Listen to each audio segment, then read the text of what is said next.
My sister-in-law laughed. I used your college fund to buy my dream house. Say goodbye to being a doctor.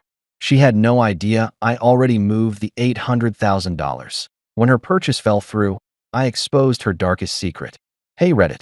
My parents passed away when I was just 16, leaving me with a modest inheritance and a dream. One that had kept me going through all the grief and loneliness. They'd worked hard their entire lives to give me the opportunity they never had, a chance to go to medical school. The money they left behind, nearly $800,000, was carefully set aside in a college fund managed by my uncle until I turned 18. I had always been a responsible kid, the kind who stayed up late studying, who volunteered at the local clinic, who knew that my parents' legacy wasn't just money, it was a mission. I wanted to be a doctor not for the prestige, but because I wanted to heal people the way no one could heal my parents. That fund was everything to me. Every dollar in that account wasn't just money, it was my future. When I turned 18, my uncle, true to his word, transferred full control of the fund to me. I created a trust and locked it down tighter than Fort Knox, only allowing access through dual authorization to prevent any fraud or mistake. My sister-in-law, Melissa, however, always had a certain sparkle in her eyes whenever money was brought up. She had married my older brother, Daniel, 5 years ago, and since the very beginning, I knew she was trouble.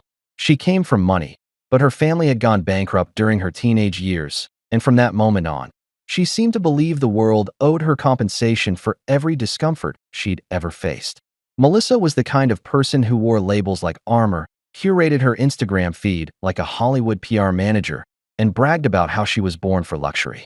I tolerated her because she was family, but deep down, I knew she looked down on me. She once told me, when I got accepted into a pre-med program, that becoming a doctor was just a poor person's fantasy of wealth and that I should marry rich instead. I didn't bite. I ignored her insults, ignored her attitude, and kept my head down, focused on my studies, on my future. But what I didn't know was that Melissa had been quietly watching me, waiting for an opportunity. And she found one. About 3 months ago, Melissa learned through Daniel that I had complete access to my college fund. I had made a small transfer to cover some tuition fees, and apparently Daniel mentioned it in passing. That was all Melissa needed. She started prying, asking casual questions. Where did I keep the money? Who managed the account? Did I think medical school was really worth the investment when people were making 6 figures from TikTok? I didn't tell her anything, of course, but she had a knack for manipulation. Over the next few weeks, she ramped up her charm around me, pretending to be supportive, pretending to care. I wasn't fooled, but I didn't see the ambush coming either. Then came the call. It was a Sunday morning. I was sipping coffee, reviewing flashcards for my biochem exam, when my phone rang. It was Melissa. Her voice was practically dancing with glee. I hope you're not too upset, she said, but I just made an offer on a house. My dream home. And guess what I used? Your college fund. I know, you're probably shocked, but honestly, it's for the best. You're not really cut out for med school anyway. You should have seen this place. Marble countertops, 5 bedrooms, a walk-in closet bigger than your apartment. You'll thank me later. I froze. For a few moments, I couldn't even comprehend what she was saying. My college fund. How? I double-checked my banking app. Heart pounding, breath shallow. The account was untouched. The $800,000 was still there. That's when it hit me. Melissa had tried to steal it, but she didn't realize I'd already moved the entire amount a few days earlier into a separate trust, inaccessible without biometric authorization. It had been a random decision. I'd felt uneasy after a phishing scam hit my campus, so I moved the money into a more secure vault-like account with an investment bank. Melissa must have tried to transfer the funds and failed, but instead of verifying it, she jumped the gun and gloated. I played dumb on the phone. I asked her for details. She said she had already signed the papers and paid the deposit using what she thought was my college fund. My guess? She forged documents, maybe even manipulated Daniel into giving her some access, and tried to wire the money directly to the seller. But the transfer didn't go through.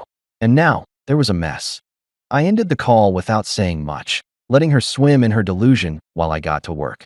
I dug deep and discovered everything. Melissa had not only tried to forge my signature, but she had also impersonated me via a spoofed email account she created using my name. She'd even contacted my bank posing as me, trying to authorize the transfer. She was sloppy though. All of it was traceable. I compiled the evidence quietly, meticulously. I reached out to a lawyer, shared all the data, and we began drafting a response. But that wasn't all. You see, Melissa had a secret. A big one. Years ago, before she married my brother, Melissa had been involved in a hit-and-run accident. She was never charged because the case went cold, but she had confided in someone. Her former best friend, Tara. They had a falling out years later, and I remembered Tara once hinting that Melissa wasn't the person we all thought she was. I reached out to Tara under the guise of needing to know the truth for legal reasons. Turns out, Tara still had the dashcam footage Melissa had accidentally sent her while bragging that she got away with it. I now had that footage in my possession. So not only did Melissa try to commit financial fraud against me, but she had a criminal past that could ruin her entire life. Still, I didn't act immediately. I wanted her to realize what she had done. I wanted her to feel the walls closing in. 2 days later, Melissa called again. This time, she was frantic. The house sale had fallen through. The bank froze the transaction. The seller was threatening legal action because the deposit hadn't cleared. Daniel was furious. Apparently, she had promised him that the money was a gift from my parents' estate, and now he was demanding answers. Melissa, still clinging to hope, begged me to release the money. That's when I told her. I told her I knew everything. That the $800,000 was safe. That her attempt to steal from me had failed. That I had enough evidence to bury her for fraud, identity theft, and more. She screamed at me, threatened me, even tried to guilt-trip me by dragging Daniel into it. But I stayed calm and said 7 words that shut her up completely. I know about the hit and run. The line went dead. And that's when everything began to unravel. The moment I said those 7 words, I know about the hit and run, the line went dead. I stared at my phone for a few seconds, half expecting her to call back immediately, but she didn't. I imagined the look on Melissa's face, the color draining from her cheeks, the panic setting in as she realized how much trouble she was truly in. It wasn't just the failed house deal anymore. This was bigger. She knew that the past she'd buried so carefully had just been dug up, and that I held the shovel. For the next few days, silence. Melissa didn't text, didn't call. Even my brother Daniel went dark. The quiet didn't comfort me. It was the kind that came before a storm.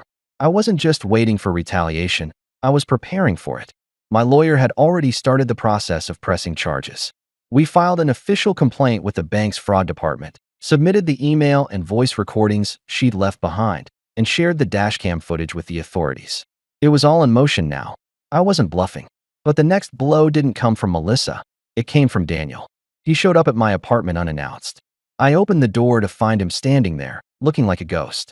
Dark circles under his eyes, a manila envelope in his hands, and an expression somewhere between heartbreak and disbelief.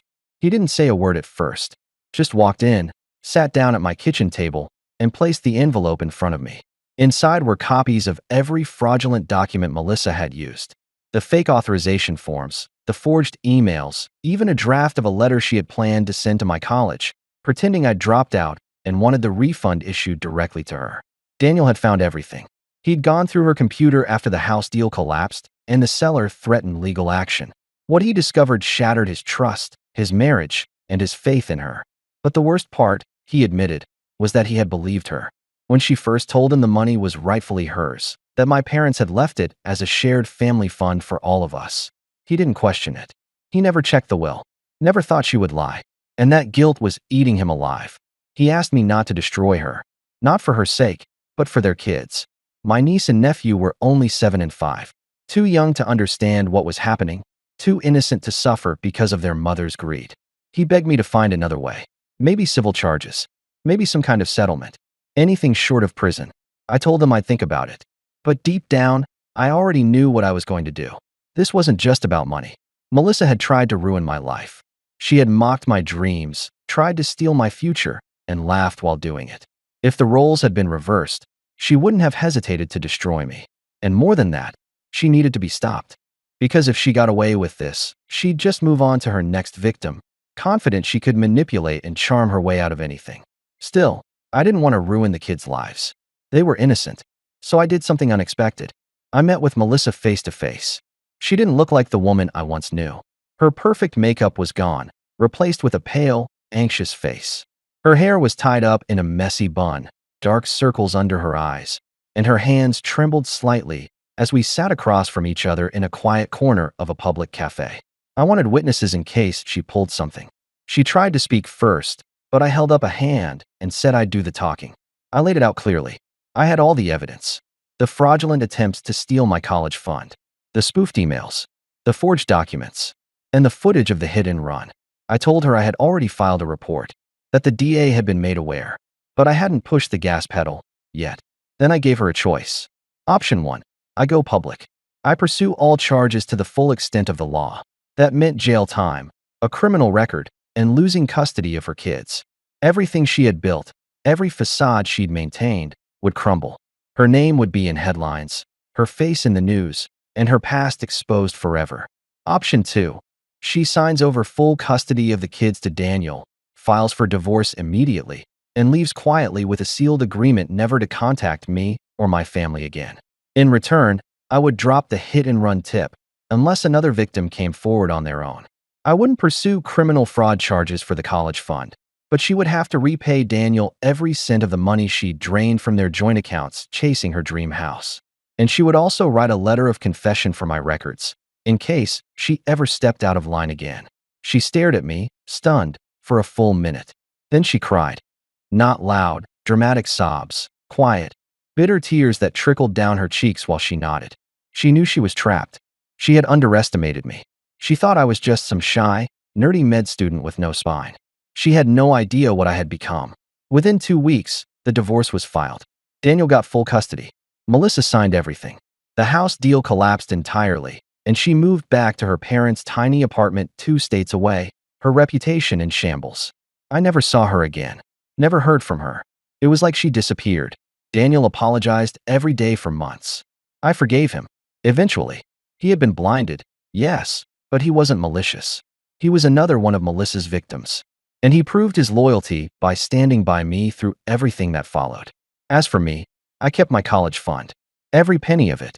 I graduated from pre-med, got accepted into med school with honors, and today, I'm halfway through my residency.